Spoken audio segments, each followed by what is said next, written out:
Hello મિત્રો, જય માતા જય દ્વારકાધીશ. સ્વાગત છે ફરીવાર એક મારા નવા રેસીપીના વિડીયોમાં. તો આજે નવી રેસીપી લઈને આવ્યા છે બટેકાનું રસાવાળું શાક છે. ગામડામાં સ્વાદિષ્ટ અને કાયમ માટે એવું બનાવે છે બાંગડા ચાટી થાય એવું ખાવાનું શાક. મસ્ત મસ્ત મજા આવી જાય.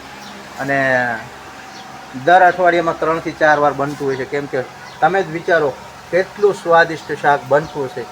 તો આખા પરિવારને બટેકાનું શાક સાંભળે છે એવું શાક બને છે. તો આજે બના રહેજો વિડીયોમાં. મિત્રો લઈ લીધા છે બાએ બટેકાને, જો મસ્ત મસ્ત કટિંગ કરી રહ્યા છે. ટમેટાનું કટિંગ કરી નાખ્યું છે, જોઈ શકો છો.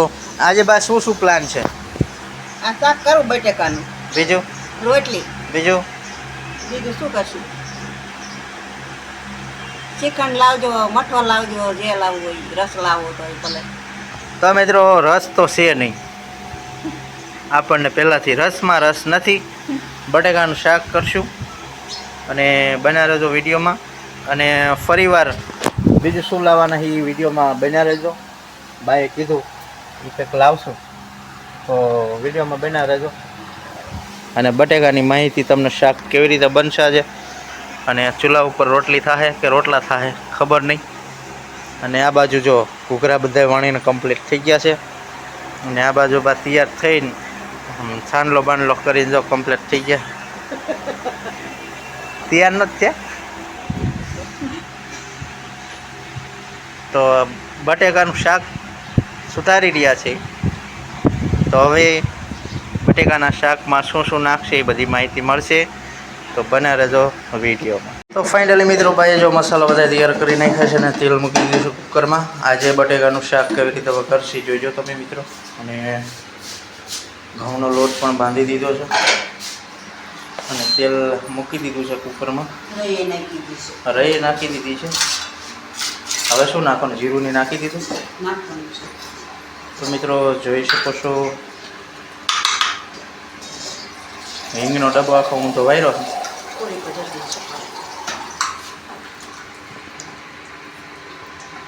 હવે નાખશે જીરું અને હવે બટેકાનો નાખશે પાદરામાં.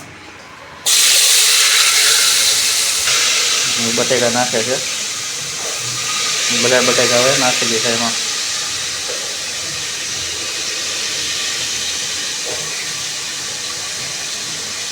તો આવી રીતનું કંઈક ગામડાનું જીવન છે, તમે જોઈ શકો છો. ને બા વઘારે છે મસ્ત મસ્ત દેશી સ્ટાઇલમાં બટેકા નાખી દીધા છે બધા બટેકા. હવે પછી હળદર નાખશે. જો આ બાજુ શું છે આ બધી મિત્રો? જો અમારા બેનબા લઈ જાય છે પેપ્સીનો રોલ આખો ભરી નાખ્યો અને પેપ્સી બનાવશે. ગરમી થાય અને બીપી લો થઈ જાય તો બાણે વઈ જવાય. તો બેનબા છે પેપ્સી બનાવવા, તો એ પણ તમને દેખાડશું. અને હળદર નાખી છે ભાઈ આ બાજુ. હવે મીઠું નાખશે, મીઠું એડ કરી દીધું છે. અને હવે જો ખાયણીથી ખાંડેલું મરચું લસણવાળું ભેરવે છે. હજી લસણવાળું મરચું કરે છે. આવી રીતે ખાયણીમાં ખાંડે છે મરચું.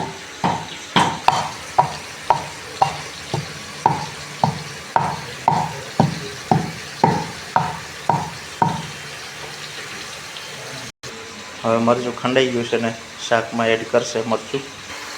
જો આવી રીતે મરચું લસણવાળું એડ કરે છે. હવે બરોબરનું મિક્સ કરી લેશે શાક. ટમેટાનું કટિંગ જે કર્યું છે એ એડ કરશે. કોથમરી, ટમેટાને ડુંગળી. હવે બરોબરનું મિક્સ કરી લેશે.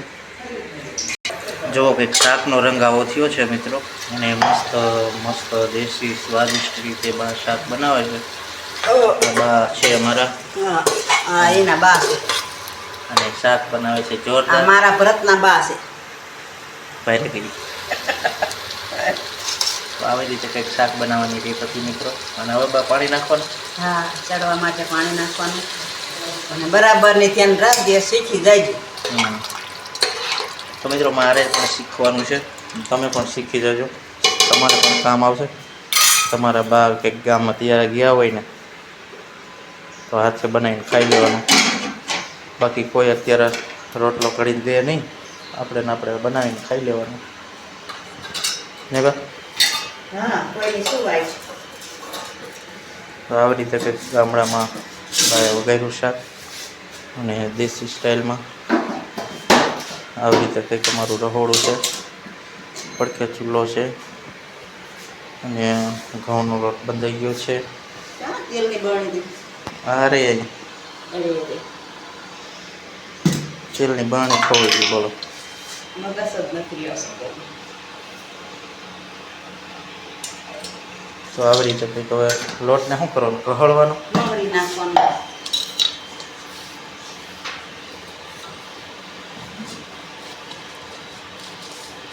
આવી રીતે લોટની રોટલી પછી મસ્ત મસ્ત ફૂણી બને આવે. ના બા થોડી રોટલી બનાવવાની, બટેકાનું શાક ને રોટલી ને છાશ ને ખાઈ લેવાનું દબડી. શ્રીખંડ. શ્રીખંડ.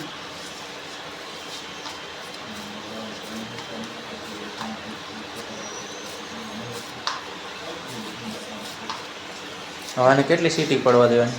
2-3 સીટી પડવા દેવાની, બટેકા કાયગા બફી જાય. તો હવે મિત્રો બનાવશે ઘઉંની રોટલી અને તમને લઈ જાઉં બેન બા પેપ્સી બનાવી બાજુ. તો મિત્રો આ ચૂલે આપણે રોટલી બનાવશે બા, હજી ચૂલો પ્રગટાયો નથી. અને આ બાજુ જુઓ તમે બેન આવી રીતે પેપ્સી બનાવે.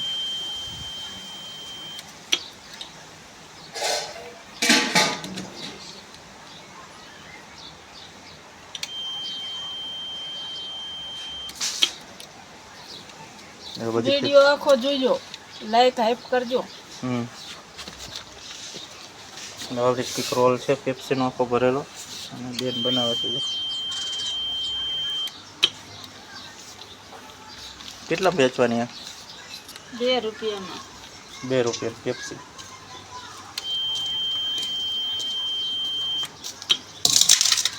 દાડી માંડ પડે એવું? હા. 700-800 રૂપિયા પડી રહે? ના રે ભાઈ, 50-60 રૂપિયા માવા નો વારવા પડે. એવું છે. તો આવી રીતે મિત્રો પેપ્સી કરો, ઘરે બેઠા બેઠા આવું કામ કરવાનું. તમારે મશીન આવું લેવું હોય તો તમારે બેનનો સંપર્ક કરો. મારો નહીં. તમારો નહીં? તો મિત્રો આમાં આમાં લિંક આપી છે, આમાં લિંક આપી છે, આમાં પ્રોડક્ટ હશે, એમાંથી ખરીદી લેજો. હા, એમાંથી ઓનલાઈન મગાઈ લેજો. મસ્ત મસ્ત મશીન આવે ને. હા, અમે 12 મહિને વાપરી 2 વર્ષથી. આ બીજું વરા છે. નટની 50-60 રૂપિયાની પેપ્સી બનાવવાની. 50-60 રૂપિયા નહીં, પણ આટલી બનાવી, પણ વેચાતા બધું કાયમ 50-60 રૂપિયા મળે તો ક્યાંથી માવા આખો દી વારવી ત્યારે 1000 રૂપિયાનો 1000 માવા 40 રૂપિયાનું કામ થાય, એના કરતાં સારું. તો અમારી આ વિડીયોમાં પ્રોડક્ટ મૂકી છે, પ્રોડક્ટ હશે એમાંથી તમે આ મશીન તમે મગાવી શકો છો. અમે એમાં જ મગાવ્યું હતું નહીં બેન? મસ્ત કંપની છે. કઈ કંપની? એવું નામ ન આવડે, ભણેલા નહીં ને.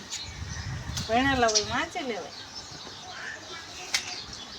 તો મિત્રો આ બાજુ તમે જોઈ શકો છો, ભાઈ લોટ મસ્ત તેલમાં કળી નાખ્યો છે અને તાવડી મૂકી દીધી છે, પણ તાવડી ફૂટી ગઈ છે, પણ તોય હકવે છે. બોલો. ઘઉંની રોટલીમાં હાલે, બાજરાનો હોય તો એકો પડે.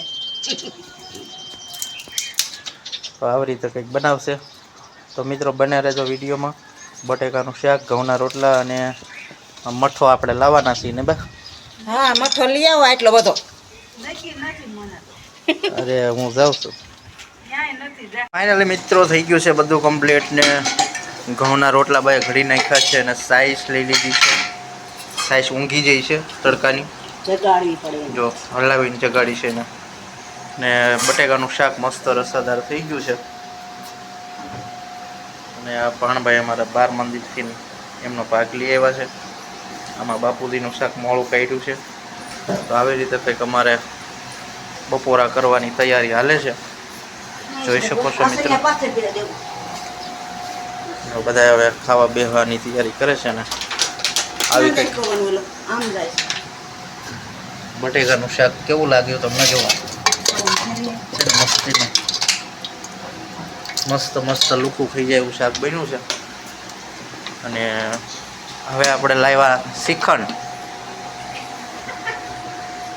એમાં હવે શ્રીખંડ લાવ્યા છીએ, બટેકાનું શાક, છાશ અને ઘઉંના રોટલા પાણી લાયા. અને શ્રીખંડ. આજે શ્રીખંડ ખાવાનું છે ને ભણભા. તો કેવું અમેરિકન શ્રીખંડ લાવ્યા છે નહીં? તો બન્યા રહેજો વિડીયોમાં. અમેરિકન શ્રીખંડ પણ હારે હારે જોતા જાઓ કે કેવું છે અમેરિકન શ્રીખંડ. જો બધા આસણીયા મીંડા પાથરવા, કેમ કે આ તડકો આવે ને તો આ લાદી રહીને ગરમ થઈ ગઈ હોય, તો એટલા માટે જો બધા આવા આસણીયા કરીને બેવે છે. ને જો આ બાજુ બેન લઈ આવ્યા છે શ્રીખંડ, અમેરિકન શ્રીખંડ. માંડ મળ્યું, ઓર્ડર દીધો તો ઓનલાઈનમાં. જો એક ડિસ્કો કરો, ડિસ્કો મારે શ્રીખંડ ખાવો, શ્રીખંડ. કેટલું મસ્ત મસ્ત જો આવું શ્રીખંડ છે. મઠો હોય શ્રીખંડ, ખબર નથી. નામે નથી પાડતા. જો આને મને તમને નામ આવડતું હોય તો કમેન્ટ કરજો. ટાટુ માથે બેહી. મને તો ખબર નથી શું કહેવાય આને. મઠો હે. તો મિત્રો બના રહેજો વિડીયોમાં. અને આ હતો અમારા બટેકાની રેસીપીનો વિડીયો સમજી લેતો આજનો. આય, જો અહીંયા પડી. અને આજે બધા જો શ્રીખંડ ને બીજી રોટલી સમજી ને લેતો આય, બટેકાનું શાક એ લાય, બીજી લાય. આવું પણ કંઈક બનાવે છે. અને તમે પણ હાલો ઠંડા ઠંડા તડકાના શ્રીખંડ ખાવા. કાળું કાળું શું છે? પોપૈયા બી નથી ને? તો કેવું લાગે ચોકલેટ આવે ઈ. આ ગામડાના દેશી માણસ. આ દેશી માણસ છે બધાય. આમાં કે ખબર ન પડે કાંઈ. કાળું કાળું શું છે? તો મિત્રો કેવો લાગ્યો આજનો અમારો વિડીયો? સારો લાગ્યો તો લાઈક કરજો, શેર કરજો. આપણે વિડીયોને એન્ડ કરી છીએ, કેમ કે મારે શ્રીખંડ ખાવાનું બહુ મન છે. એટલે વિડીયો પૂરો તમને નહીં દેખાડી શકું. તો હવે બટેકાની રેસીપીનો વિડીયો આવો તો જય માતાજી, દ્વારકાધીશ. હર હર મહાદેવ. ફરી વાર મળશું ત્યારે નવા વિડીયો સાથે. ત્યાં સુધી બધાને રામ રામ.